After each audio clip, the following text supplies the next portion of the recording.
Le budget égyptien nouvellement annoncé reflète les politiques de l'État pour faire face aux effets néfastes de la pandémie de Covid-19. Le taux de croissance économique devrait rester inférieur à l'objectif pré-Covid qui avait été fixé à 5,5%, bien que les dépenses totales devraient augmenter de 9% sur un an. La plupart d'entre elles visent à dynamiser les services sociaux. Nous constatons une forte augmentation des dépenses dans l'éducation, dans les écoles et les universités, ainsi que la même augmentation des dépenses dans le secteur de la santé.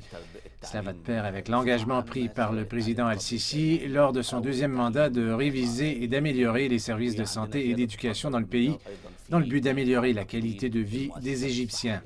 Les dépenses seront également destinées à augmenter les salaires et les retraites, à augmenter les programmes de protection sociale pour les plus démunis et les programmes d'aide d'urgence pour les entreprises et les institutions en difficulté.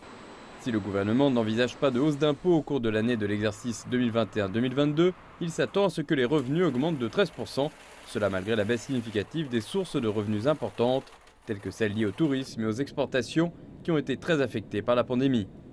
Bien qu'il n'ait annoncé aucune augmentation des impôts, le gouvernement cherche à améliorer la gestion de la collecte avec des percepteurs mieux formés, des incitations pour les contribuables et l'introduction de technologies pour réduire l'évasion fiscale. Un autre flux de revenus important proviendra des investissements dans plusieurs secteurs, tels que l'immobilier qui reprend rapidement et attire beaucoup d'investisseurs.